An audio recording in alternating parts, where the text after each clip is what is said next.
magnetic props, guitar strings, silicone brushes.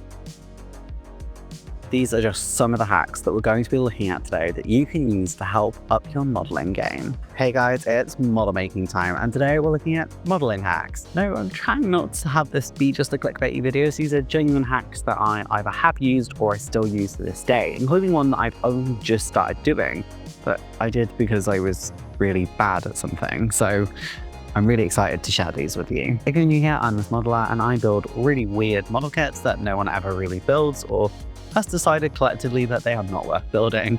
And I also do weird things like French peppery that you'll be seeing soon. Make sure to hit that subscribe button so you can stay up to date with my latest builds and videos. And if you haven't left a comment yet, let me know what are modeling hacks that you like to use. And with that, let's get into the first one. Hack number 1, magnetic propellers. Propellers are so easy to break, and if you're not breaking the blades on them because you are really good at dropping things or because you're a bit clumsy like me, then maybe you're doing the other thing that I quite regularly do, which is trying really hard not to glue them in place and then still managing to glue them in place. Why some other kits are designed the way they are, I don't know. And some of them, it's just so incredibly easy. I literally did one the other day. I'll let you in on a secret. I'm doing a video on an Iron 80 at some point, and on that kit, I really tried hard. I got the brush with the glue, I put the glue into the propeller bit that you're putting on the end so it still turns freely, and somehow it still stuck. Don't know how, but it did. I had the exact same thing happen on another aircraft that I won't say exactly what it is, but you'll see it if you can guess what it is. And oh my god, that one stuck. So I was just like, what do I do? No, I had magnets left over from Concord, and I was like, I see it in wargaming videos all the time. I watched so many like Warhammer YouTubers. The one that really convinced me on magnets was Ian's Battle when they did their Titan. And I was like, would this work? So I looked at the magnets and I looked at the size of the cone for a propeller, and would you know, it fit. It didn't fit perfectly, of course, so I ended up getting my knife and scraping out the side of it as much as I could, and luckily this was quite a thick like sturdy plastic, so I could get a lot out, pop the magnet in, pop the magnet behind where the propeller shaft would have been, and perfect. I did this the same on the other aircraft that I was doing, but on that one I had a Dremel that I felt a bit more confident using, so I dremeled out the inside of the propeller cone, and that one also worked, but that one was direct magnet to magnet because I put the magnet on the actual propeller shaft. Well, when it came to me doing one of my other aircraft I'm doing for French peppery, I didn't even see the point in doing it the way they wanted to. I literally just instantly decided I was doing it with magnets. So this one was a little bit harder because of the design propeller. So I just shaved as much off as I could, pop the magnet on, and boom, we're done. This is now something that I think I will be doing on almost every aircraft if I can get away with it. There are going to be some aircraft where it's a lot harder, and this is particularly common on much older engines, but a lot of World War II aircraft, particularly if they've got a propeller cone on it, this is going to be really easy to do. You might have to make sure everything's glued together on the propeller and the cone itself first so you can shave all the bits out, but honestly, this is a game changer for me. The fact that I've done 3 aircraft with this already, I think that's testament to that. Oh, and if the magnet sticks out too much, you can use putty to like blend it in more. I've only done this on one so far, but the magnet was like so close to being flush that I ended up scraping the putty off because it just made it, I don't know, worse. Definitely, this is a hack that I would use going forward. Hack number 2 is guitar string rigging. Guys, I know you've already seen this if you've been watching this channel for a while, but this is a hack I cannot get over. This was from Captain VFC, who showed me this originally, and this is just to use guitar string as your rigging for a biplane. And I guess really you'd use it for any sort of rigging, but it's for biplanes where I've used it. I've done my Praga and I've also done my Tiger Moth, and on both of them I've used guitar string rigging. Now, this is quite simple. Just go to your local music shop, ideally. If you can't, like online, you can get them, but try and obviously support local businesses and buy some guitar string. And the good thing is if you're in person, you can see how thick it is and decide whether or not that's the right for you. Because I haven't been using any particular thickness, I've been just ordering sort of like bulks, like different packs.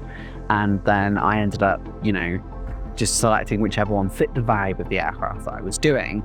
And this has worked out really well. You basically just cut it to length and then whack it in place. And because it's guitar string rather than sort of string itself, it's a lot easier to handle for people with like worse dexterity or a bit clumsy like me. But also at the same time, it's just quite pliable still. You can still move it a lot. So if you get it slightly wrong, it's not very hard to move it into place. And on things like the slide off where you've got interlocking cables, it's quite easy to move it around without damaging anything. So I think this is an amazing hack. I think this is something I will continue to use on biplanes. Do I want to move over to sort of the elastic thread that you get that a lot of manufacturers make? Yeah, because I think that does look better ultimately. But is this sort of the like lazy easy approach? Kinda. And also these are metal, so that's kind of reflective of what would have been there. So I think this is a great hack. I think this is definitely something that you could use on your kits. And if you have used it, let me know in the comments, because I'd be really curious if you think this is a good hack or not. Hack number 3 is the right tools. Now this is a bit of a weird one because I guess is more of getting rid of a predisposition to thinking that brand names are just brands and priced because they are brands. I initially was one of those people who was like, I'll just buy cheap and cheerful. Brand names are just kind of pointless. They don't really do anything different. That everything's kind of made in the same factory anyway, so what's the point? I don't believe that anymore. I very much believe that there are some things where that's the case. If you get a really cheap pair of pliers, there are like 25,000 brands of those, even some popular model brands that use exact same pliers, even if they've got slightly different plastic bits on them. They all work exactly the same. Same with paintbrushes. You're going to get a lot of brushes that are exactly the same, just under slightly different branding. But if you get a really good quality brush, it will last you. I mean, a cheap brush might also last you if you care for it right, but you will get more bristles falling out, for example, if you buy really, really cheap brushes. I have become someone who's gone from buying really cheap brands to, for some things, still doing that. Like I bought some diamond files. They were just a cheap generic brand and they're absolutely fine.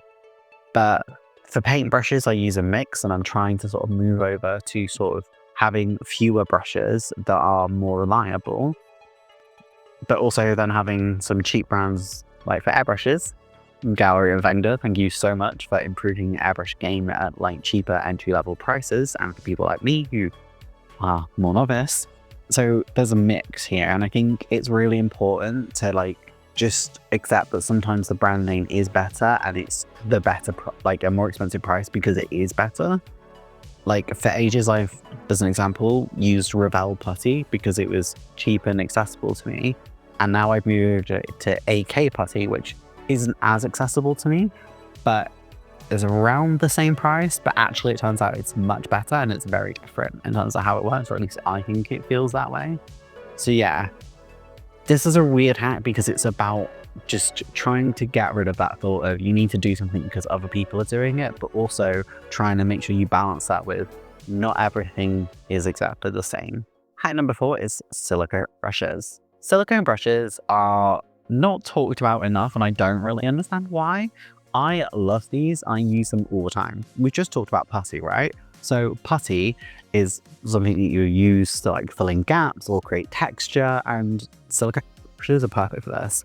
This is another thing that I picked up from wargaming, and I don't understand why like everyone doesn't just own at least a silicone brush. It's way better than using your fingers. It's way better than using an old brush because silicone is pretty much designed for this. You can get some more expensive silicone tools, or even tools that are sort of for super glue and putty, but I had a cheap and cheerful set for a while. This is another example of having the right tools because they break really easily. I got some from Hobbycraft and they just sort of fall out of the brush holder bit really quickly. The handle, I guess I should say.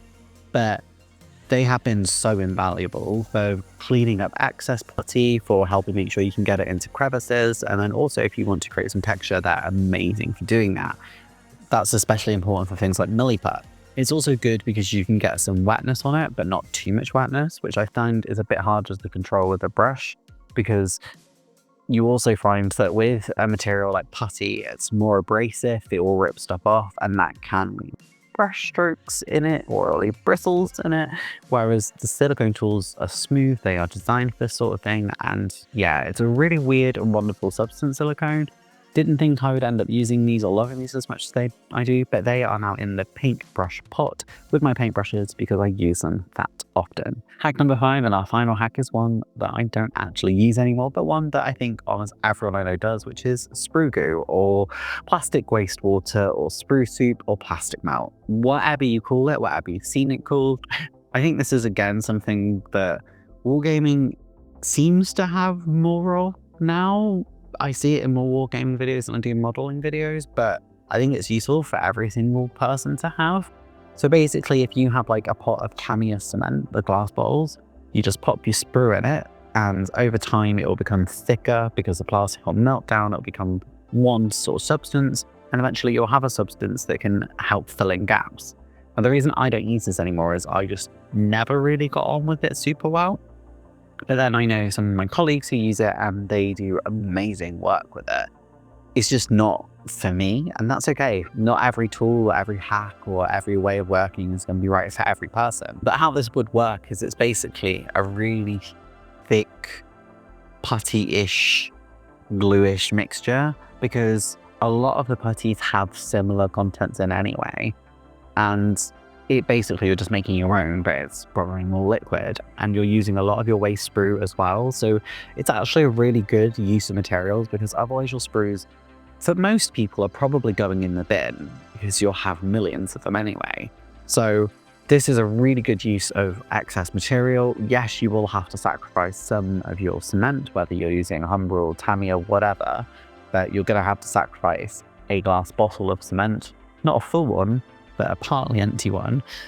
But that's really it, and it's quite cheap, and it's something you can keep feeding the plastic to over time, and you can make sure you can control how thick you want it, how thin you want it. Like, yes, this isn't an instant thing you can do right away like a lot of the other sort of hacks we've mentioned today, but this is definitely something you can do, and anyone can do this. And with that, we've looked at 5 different hacks you can use for model making. I hope you've enjoyed this video, and if you have, hit that subscribe button down below to stay up to date with the latest videos. And let me know in the comments below, which hack did you enjoy the most, or do you think you're going to use the most? I really think the magnetic propeller one is the best one. That is the only reason really I did this video, because I was so excited by magnetic propellers. And if you guys want a more in-depth tutorial, I can definitely do a video on that. Just let me know. Maybe I'll do it anyway.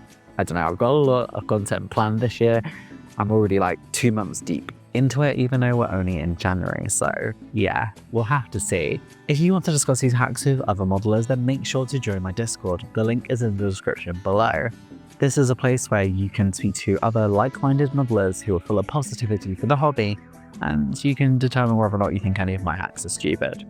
It's not the magnetic propellers though, come on, we all agree that's a great hack. If you want to support the channel more, make sure to become a channel member. You can be a starter kit or an advanced kit level member. The difference is advanced kits get shouted out at the end of the video, but it helps keep the channel going, including getting these weird and wonderful kits that you love to see me build.